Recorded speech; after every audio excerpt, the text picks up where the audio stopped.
House of Representatives, and I am walking back to the office, and I wanted to give you guys an update about what just happened. The Democrats just voted to take over our elections and to basically ensure that they have control of our elections forevermore.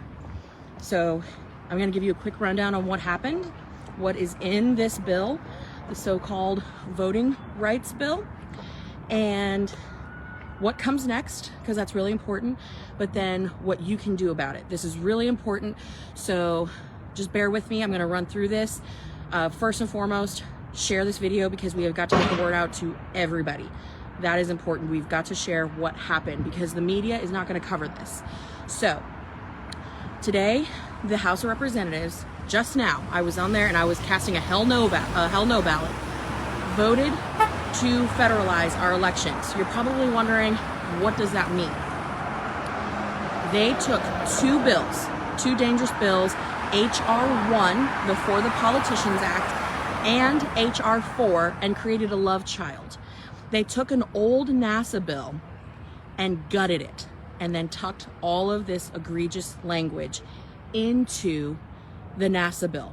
So it was like NASA Infrastructure Act or something, and has nothing to do with NASA. We are not giving voting rights to Martians today. Even though what we voted on was a NASA bill, it was actually a federal takeover of elections.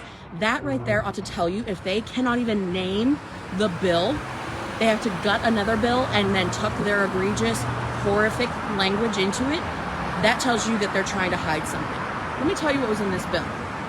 So I'm sorry, I'm out here on the sidewalk, so it's a little bit loud, but like I said, I wanted to tell you guys what happened immediately, because we knew this was coming and we knew that it was going to pass the House. So really, really important that you guys know what's in the bill and then the next step. So within this bill, and there's a ton, but the things that you need to know that are the most egregious are that it is 100% a mechanism to strip states' rights to enforce voter ID laws. So that means you would not be required to show a photo ID to register to vote or to actually vote. No more ID. You have to have an ID to get on an airplane. You got to have an ID to drive a car. You have to have an ID to buy alcohol. You got to have an ID to buy cigarettes. But you no longer need a photo ID to vote in an election. Think about that. So that is in this bill, and that is what just passed the House. Also in this bill is ballot harvesting. Third-party groups that are paid for by political entities and political parties now can collect ballots and then turn them in. Now, we all know that ballot harvesting is a breeding ground for fraud, and this bill actually makes it so that states cannot ban ballot harvesting. Huge problem. The other thing, it allows non-citizens to vote. This bill allows non-citizens to vote. Think about what's happening. Think about the travesty that is happening at our southwest border. 1.7 million just last year, and it's getting worse. I talked to Border Patrol agents just yesterday. It is getting worse. Non-citizens under this bill can vote. The other thing that I think is the most egregious, and this is why I need you guys to help me spread the word about this. And I'm going to use AOC as an example. This is public financing of campaigns. And you're probably like, what does that mean, Kat?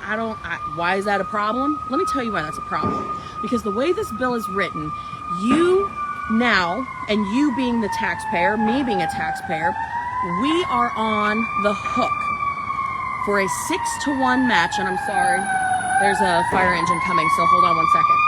Don't let this fire engine go by.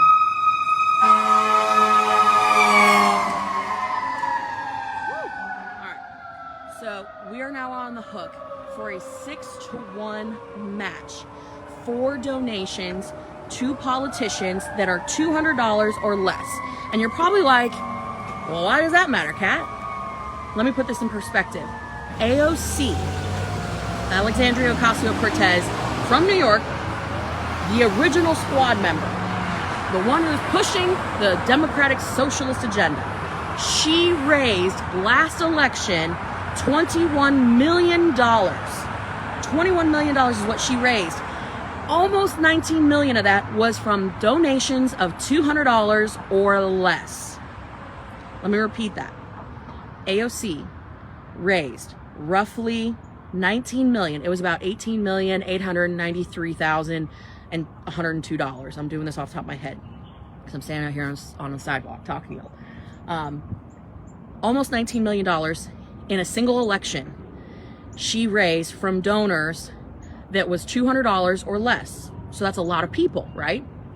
What does that mean for us now under this bill? Which again, there's still a process. So just because it passed the House doesn't mean that it has gone to the Senate and it's already law. So just hold on.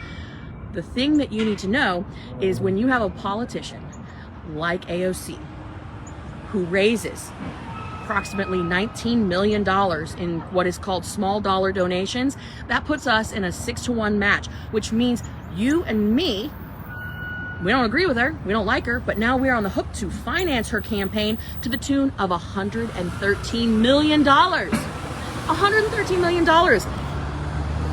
If you have $113 million in your re-election campaign, you're going to be in Congress forever. You hear the Democrats talk about how they want to get money out of politics. This puts way more money into politics.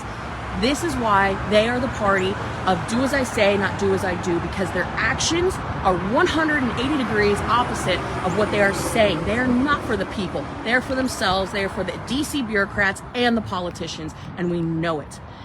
This bill is not just about our elections. It is about ensuring that their liberal progressive agenda is about dependency and control.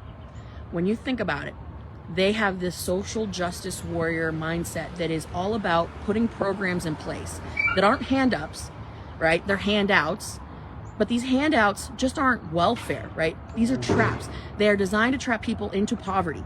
They are designed to keep people suppressed.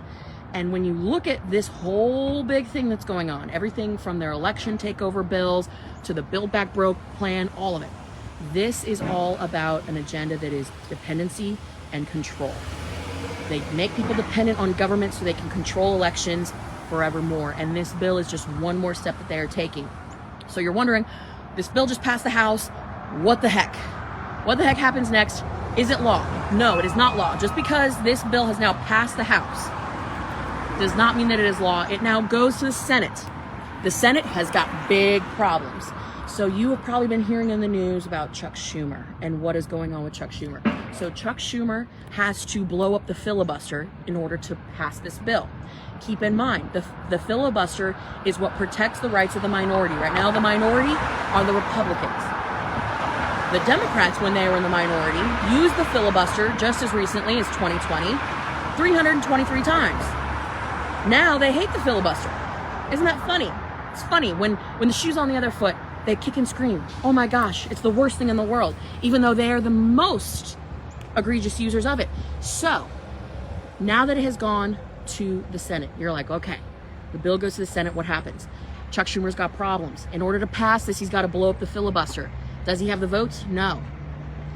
He does not have the votes in the Senate. And it is now our job to make sure he never gets the votes. So you're asking me, what can we do? Is all lost? No. All is not lost. Are we pissed off? Yes. But all is not lost. What this means now is that we have to get on the phones. We need to go to senate.gov, look up your senators. These are your senators in Washington. We're not talking about our state capitals, not your state senators. Do not call your congressmen or women. Call your state senators. It doesn't matter if you're in Montana or Florida or in New York or in Texas. Every state has 2 senators. So that means you have 2 phone calls to make.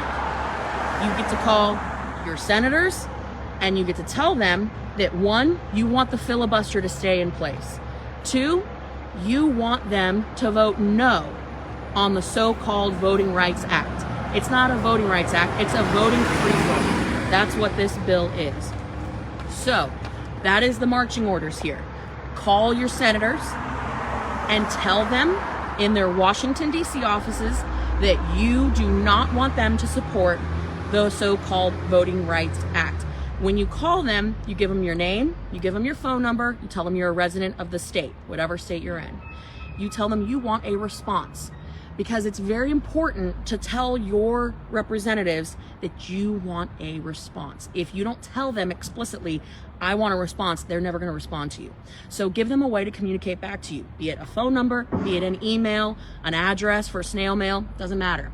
But the important thing is that you go to senate.gov, you look up who your senators are, you call their Washington, D.C. offices, and you tell them absolutely hell no, we do not want this bill. We want our constitutional elections as our founding fathers envisioned them, with the states determining the time and manner and place in which they're conducted. That is what we have to do. So that is what is up right now, guys. That is what is happening in Washington. This literally just happened. You're probably going to see a ton of stuff in the news about inflation and everything that's going on. But the important thing that is happening here is an attempt to take over our elections, which if we do that, we will never win another election. So it's important that we get involved, we get engaged. We cannot lose hope. We can never lose hope. That is very, very important. We have got to stay engaged.